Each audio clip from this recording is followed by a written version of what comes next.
Welcome back. I don't know what it is, what time it is. It's late, and it's time for a vid real quick. I gotta find the quad. I'm gonna do like a impromptu talk about a quad. And I cleaned up, I swear. I just left a bunch of crap out. So this vid, should I use? I'm gonna grab my little thing here so I can use both hands and hopefully not drop my phone. All right, let's see if that works. Let's see if I can tilt it out. There we go. Not gonna fall over. Cool. All right. So this vid is kind of like a personal one-on-one video talking about one of my quads inspired by FPV budget builds, sponsored by NEFPV. Just kidding. He brought up, and I think Hillbilly also had brought up, doing more videos, kind of talking about your builds, what's in them, why you chose to do what you did with the build and whatnot. And that kind of breaks down to who you are and makes it a little more personal, which I dig. And it definitely inspired me to want to do that. And I got to say, one of the toughest things, keeping the channel going, keeping videos, stuff fresh, is just pure inspiration. My passion for flying and making these videos never ends, but as a father, full-time worker, a member of the board at the range, and all of the things that has me doing, sometimes you just get insanely pooped, and it sucks out some of that. So I bust my ass to try to give you guys the best content that I can from my heart and my personalness, and I hope you guys see that, and I hope you enjoy it. As much as I hate negativity and shitty comments and stuff, if I'm doing something that you guys don't watch, obviously like a radio station, you just change your channel. But if you feel inspired to have to share that opinion, share with me. Maybe it'll help my channel. Maybe it'll help me personally, I can take it. But I get these quirky things like, I'm getting ready to go lay in bed and relax and just veg out. And I just jumped up. I'm like, you know what? I'm going to do a video. So I'm sticking with it and just trying to keep it going while it's going. I'm exhausted. I'm pooped. I don't feel like moving, but I'm here. So yay. And look, both hands. Both hands. Usually you only get the left one. So this is like menage. Anyway, so I've talked about this build before, but I don't think I've done a video on it. So I'm going to start here. This is Moobz. Moobz has been around a very long time. And to remember when I got a build, I kind of look at my controller because they are in order based on when I put them in the controller. And Moobz was number 2. The Tiny Whoop is still number 1. And Moobz has taken many, many forms.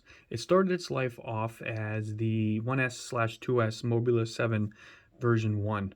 And it had many forms through the years. And it became an unwhoop and was on a Tomo Quad's little dinky, I forgot the name of the frame, but it was a little 3D printed canopy with just a little tiny X, not a relation to explicit, and it flew great. It was an absolute beast. I even made it a pusher standard quad, which was kind of cool when I first started learning about pushers, and went back to normal. And I think I was going to swap it back to this style frame, and something happened to the original board and it stopped working. One of those quirky things. And I had to go fishing for a new board, and I ended up getting, I think it's the Mobula 6 Lite board. So, and it went to 1S. So it's had a great journey of being a powerhouse to much more of a chill flyer to now a pusher. But I think I have fallen in love with this platform, and for various reasons, look at it. I did originally, let me grab a battery real quick. I got a battery here. My first version of this style had the standard PH 2.0, and the only way I felt like I could get a battery on here was I had made a modification, some straps and stuff like that, and had the battery like this. I could take off in level angle mode or whatever it is, and it would correct itself and then jump into acro, which I found was kind of fun. But made landings sometimes tricky, or hand launches, catches, and I wanted to lower the profile a little bit more. So I ended up recently swapping. I did the XT30 conversion on these for Doom, So I said, well, why not just make everything across the board XT30, and did this also and moved the plug. So I went up and goes through the cool little strap, and I put the battery like that, and it works phenomenal. Handles crash is great, does not fall off. But the biggest change right now, and again, big shout to FPV Budget Builds, because he sent me a care package the other day, and it had, let me go upside down here. Hopefully it's in focus. Happy Model 0802 19,000 kV motors. It had some old, do I have them, thrust motors that were on the Inductrix BL. Those were like 0807, but they were like 14,000 kV. And the only reason I ran these, like I think I've talked about before, is look how tall, if the right terminology, stator. So I found when I tried to put the newbie drones, some of the tiniest 0802 motors, that because my motors are upside down, these props only work properly as in right side up. So if they were facing this way, they're still facing this way, just upside down. So the little bit of contour that they have does not match the contour of the frame and was hitting them. And at the time of, while rebuilding this, it was the biggest kick in the no-no square and pissed me off because it wouldn't work. So I said, for shits and giggles, I'm going to gut the BL, the Inductrix BL, and put these on and see if they fit. And they did, because they're super duper tall. And I think I'm in focus. Are we in focus? Yeah, we're there. And it worked. And then I had to tune around it because they were lower KV. I noticed in power loops and other things I was getting a lot of wash, or it would kind of lose itself. And then like the original, what was it, the Dromeda, the cheapy little 3-axis quads that were coming out, once it got a wobble, it just continued until it hit the ground, then kind of reset itself and moved on. So I ended up tuning the living crap out of it and got about 95% out of it. And it flew great for a 1S quad, and the batteries that we're using were kind of beaten old, some of the race day 1Ss. That's why I ended up opting along with the toothpick for these. So, like I said, I swapped yesterday to the 19,000 kV, and again, they're smaller than those two, and I was worried about them bumping. So I got creative because I like to modify everything. So what my solution to this is, and would have been the same if I had a 3D printer or somebody that lived right down the street and could have done it in 2 seconds. So I had another one of these X frames that I had modded for something else, and I had just the little circle thing here. So I had 4 of them sitting. So if I bring one of my little totes of awesomeness here. So I have a couple little dinky 3D printed pieces, and I think the ones I wanted to use were in here, but they're just a shy thin. I could be wrong. They could be the same size as the 3D printed part, but I have these. But I didn't find these till after I found the other ones. So what I ended up doing was shaving them, and I had to open up the hole inside here because this little hole right here is too small. So the first one I put on to see if it was spinning in the right direction, the motor didn't spin at all. And I damn well threw a temper tantrum, like I do not want to text him and tell him the motor doesn't work. So before I did that, I just kind of experimented. I grabbed a plastic frame, I plugged it in here and screwed it to the other frame, and it spun. So I took a big sigh of relief, and I'm like, that's fantastic. Awesome. Now what's the problem? So just by guesstimating and, some similar experiences, I found that that little carbon hole is too small, and the little push pin C-clip was actually hitting the little spacer that I made. So I rounded out each hole and then put them underneath there, grabbed some longer little tiny Allen screw here and screwed it in. And then one by one I went through and checked to see if the motor, when I plugged it in, spun in the right direction. I think I got 2 out of the 4 correct, and I just had to swap 2 of the pins. And that's another thing for you guys that are new, if you don't mess with BL Heli and some of the Betaflight stuff and switching motor direction, because these are on a little plug here, if your motors don't spin in the right direction, you can take any 2 of these motors and switch the pins. You take a little razor blade. Let's see what side it is. This side. Where's the camera? There you go. Look at that focus. You can bend back that little clip with a good razor blade, pull it out, switch them, push them back in, push these down, good to go. So that's what I did. So I got to rip in the basement just doing, I think I did a battery or 2. with these motors, and I wish I could have really opened it up and done some killer acro, but not enough space in the basement. But it flies great. It's super smooth. I think they're a little bit quieter of a motor compared to, but the fact that they have the higher KV, I'm looking forward to being able to get in and do some more acro stunts with it now that it has a little more power behind it. So, I think what else? Camera. The camera is the Cadex Ant. I believe it's the Nano. Yeah, it's got to be. It's got the little dinky holes. Simple. I just grooved with the Dremel into the frame so it fit the contour of the camera. Pick the angle that I want. I don't fly with a lot of angle with these guys, so, and I can get the speed that I need, but again, this is not a rocket ship by any standard, so it really doesn't need it. So it's glued in place, nice custom notch. It has not fallen out. This thing's taken a serious freaking beating. Wires are nice and secure. This one does not have the plug. I think some of the other ones have a plug for the wires. This one is directly to the board. That's the way it came. That's the plug for the camera to change some of the settings if you wanted to. It's got a simple programmable LED. What a pain in the balls that was trying to hit those tiny pads, but I did.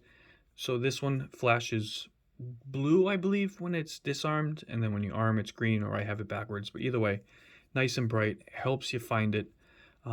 This has an external Spec E receiver, which is a Happy model receiver. I've grown quite fond of them because they're full receivers, and they're literally the size of my nail. You can see the antennas running along here. It keeps them out of the way, and I've had no issues. I have not fail-safed with it whatsoever. So you can sort of see the plug.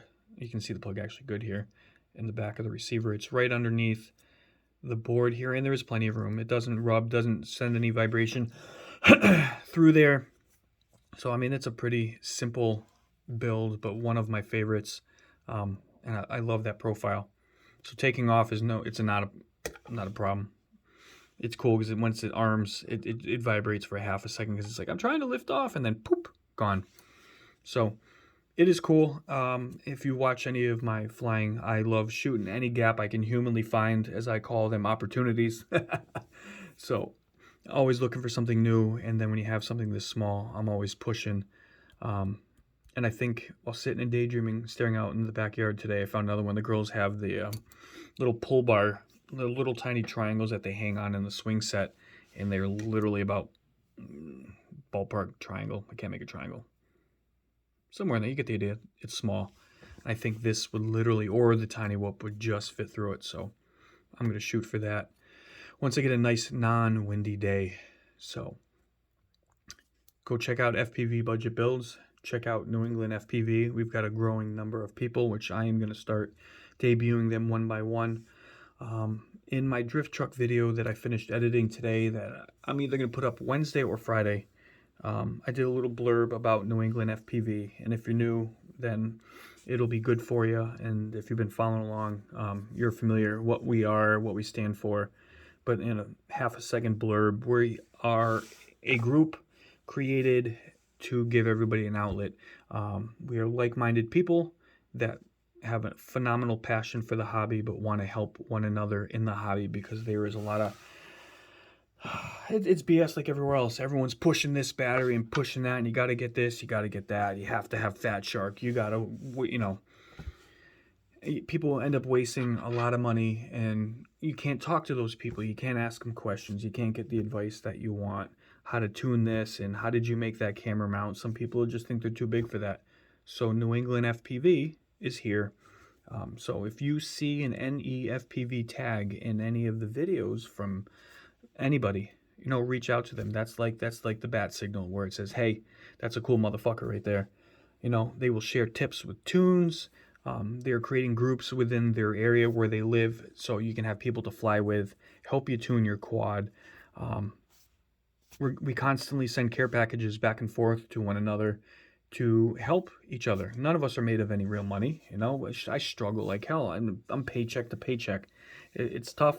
And if I got something, I've given free quads away to people. Corey, Up and Away FPV, I gave him a whole bunch of stuff, and he bought a quad off me for an absolute insane deal because I wanted to get him in the air. That's just the kind of guy that I am. Give your shirt off the back the last dollar. And I want to share that mantra, that mentality with you guys that are out there, and so do the guys that are part of New England FPV.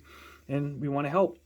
We want to, it's a support system, a safety net where something happens, you know, you can't figure out why. A person had left a message on my YouTube channel asking why their quad was constantly pulling right, and they could not get answers from anybody else. They couldn't figure it out, and they thought they were bothering me, and they were asking me a ton of questions, one after another on YouTube, and I was there to help. That's what I want to do. What's the point of me having fun flying and enjoying myself, and you're sitting here going, man, I wish I could fly my quad, but I can't figure out what's wrong with it. If it's something I can help with, and I don't know everything, I am far from it when it comes to this hobby. There's a lot of stuff I don't get. Half the guys are messing with ERLS, and I am completely clueless. You know, but they are the knowledgeable ones in that, and everybody in the group knows something awesome about something. So there's always a helping hand, and the support system that we have within one another is amazing and touches my heart. It makes me really proud that we've got what we've got going. Constantly, there's banter in our live chats that we have going every single day. We're bringing new people in, which is cool, and every day you can get on there and somebody will show you we call it quad porn. You know, I'll finish this or whatever, and I'll snap a fancy picture of it and send it, and I get great response. Hillbilly sent a picture of the back of his car with the quads and stuff that he was flying, BSing today. You know, and the guys are constantly sending parts. Hey, what do you think of this frame? What do you think of that? And we give her recommendations, or somebody will want a motor size, which best for 2S, 3S, and all that stuff. You know, and that's what we're here for. It's great. And like I said, you get all kinds of swag, stickers, you know, all kinds of stuff. It's great, you know, and I'm going to keep pushing this more and more and more because I want to get it everywhere, you know, and it could be any name. It just, that's the name that I chose in the beginning of this, and just get it everywhere. So that's my shtick with that. And, you know, if you have questions or you're interested, you feel the vibe and want to start a group in your area and whatnot, whatever it is, you know, hit me up. We'll start talking. And that's how it's been with everybody that we've gotten in the group. I just hit them up. I'm like, hey, I dig what you're doing with the videos. It doesn't matter if you're experienced new in this or not. It's not even about that. You literally could be on your second flight and looking for a group of people. You know, it's the more modest, want to help people mentality that we're looking for versus somebody that thinks they know it all and can fly this great and fly this. That's not it. Missing the mark, you know what I mean? But I'm going to go make a cup of tea. I'm going to veg out, and hopefully I'll be able to get some flying in this week because it's been too long. Oh, crap. Yeah. Forgot to put that back in my goggles. So, yep. It's been real. I hope you dig. Moobs. Let me know what you think of it. I wish there was a way to protect this board, like a 3D printed, just a thin piece, because the screw holes are still here. Like a little diamond that I could lay over that. That would be pretty dope. See how we think on the spot. But anyway, hit me up. I appreciate everybody's time. I hope you stuck through. Or we at 18 minutes. Man, I can babble. But it's been real. I appreciate you guys a lot. It means a lot that you guys check in. There's a lot of very consistent people that repeat watching and making comments and stuff, and I appreciate it because that's what makes this channel work, you know? And the channel doesn't work if nobody watches it. I would still make my videos. I would still keep them on my laptop. That's just my creative outlet, and the fact that you guys enjoy it is what makes me continue to want to do this and get up off your chair while you're completely comfortable and half asleep and run down in the basement and make a video about a quad. So yeah, again, peace out. We'll see you guys soon.